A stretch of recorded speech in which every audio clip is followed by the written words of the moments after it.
At the end of season 1 of Rings of Power, we already know that Isildur is alive. We just know that. It's I don't know if they're wanting to have some suspense there, but most people would know that Isildur is alive. He's pretty famous. But there was a storyline that Isildur's horse was like very troubled, and he ended up staying in Middle-earth. So even then, in season 1, people joked that, oh, they're gonna do the thing with Aragorn and his horse when his horse found him after he fell from the skirmish on their way to Helm's Deep. Oh, they're gonna do the thing. But they actually did the thing. Like, it was a joke. I remember people joking about it. Oh, they're trying to rip off every like moment or every imagery and certain lines of dialogue from the movies, the Peter Jackson movies. And people were joking about that was gonna happen with Isildur, that his horse was gonna find him, and there you go. Yes, that literally happened. And it's funny because the way they showed it, they went back in time, I guess, to do the flashback of where the horse gets freed. Beric is the name of the horse. Go, be free. So people were joking that they were going to try and do that. They're going to try to evoke the imagery of Aragorn's horse finding him. And so in this show, in episode 3, they flash back to where Isildur's horse gets freed because he doesn't want to go back to Numenor. And I guess they just do this whole quick travel thing. Then we go forward where the horse went back all the way to the Southlands or Mordor to find Isildur. The horse becomes like a full-on character and the orcs find him and he dispatches several orcs and then tracks Isildur down in the cave full of spiders and rescues him. So he comes upon him and he's wrapped in the spider silk, and he does the thing where he's like waking him up. It was very convenient because right then at that point the spiders start emerging from their cocoons and start attacking. And then after that, okay, so they're walking around. They got freed from the spider cave, and then they come to this marshy area. It's literally the moment and they show the dead faces in the water, the dead marshes. It's definitely that imagery. And they keep doing this. They keep doing this imagery and stuff that evokes stuff that we've seen in the films. And they show the faces of the fallen warriors in the water. Yeah, it's very unusual how the horse just travels all the way there. Quick travels back to the Southlands or Mordor, and the orcs just show up randomly and they try to steal the horse, and he kills like a couple of orcs. The horse does, and like kicks them, and it impales an orc on a tree. And then he goes to rescue Isildur.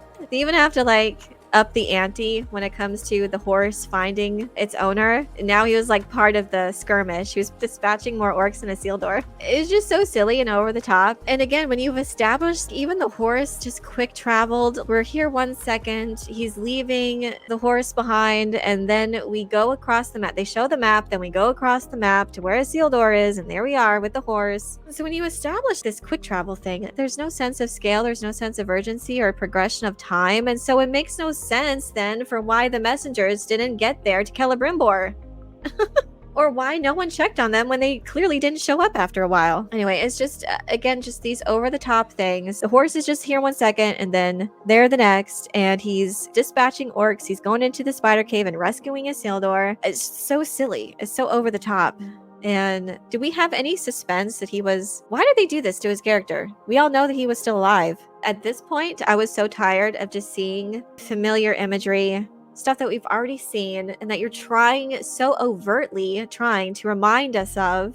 It repels immersion. The major problems with the show is just we're jumping around so much and things feel injected just for like promo shots, like the eagle and like the, I guess, young Shelob, I guess, was in the spider cave that attacked Isildur. They didn't really establish that in the show, but it's a young Shelob, I guess.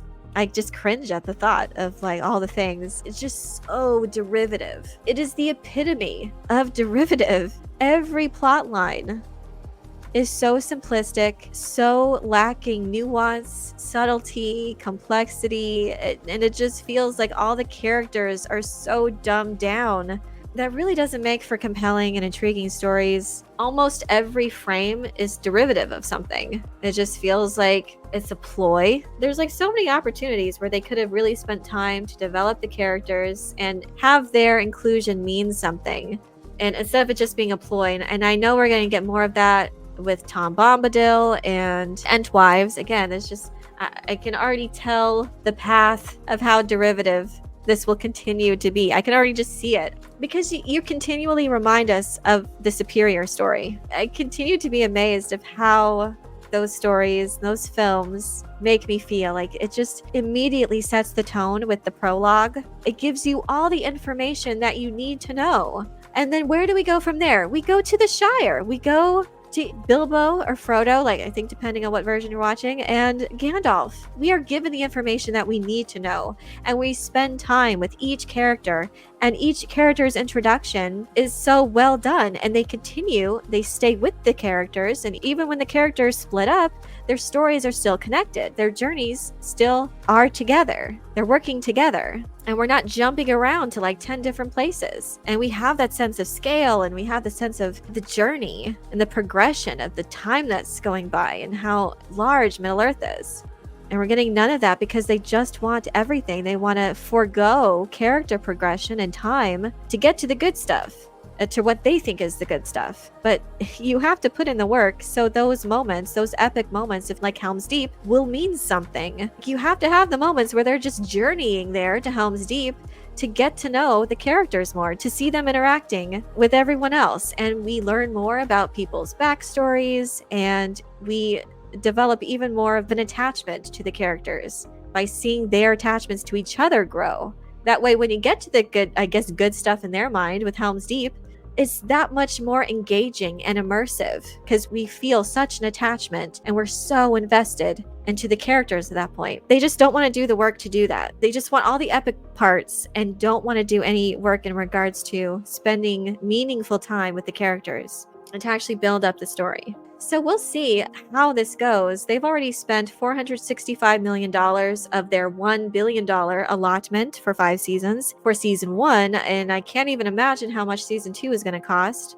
So we'll see how the show progresses in terms of views, and even the showrunners themselves don't seem confident in a renewal. Even with all the complaints about the lore that Jackson did change, you can still tell it's the same story as the books. This show is trying to be that, its own thing, and taking out Tolkien. The core of the issue is that they don't have the rights to Tolkien's Second Age stories. They have appendices information, and they can just take whatever creative liberties that are required to fill out how they want to tell their stories. Meanwhile, Peter Jackson's was an actual adaptation of what Tolkien wrote. So these are two vastly different projects. This is not what Tolkien wrote with Rings of Power. This is not how things progressed. So you just have to look at it by that point. I just wish it was at least entertaining. So even then, even like if you separate out your lore brain, which is fine, I mean, I just wish that this could be an entertaining watch. It would be so much easier. It's just so derivative, and it's so plainly like they're relying on marketing ploys instead of just trying to tell sincerely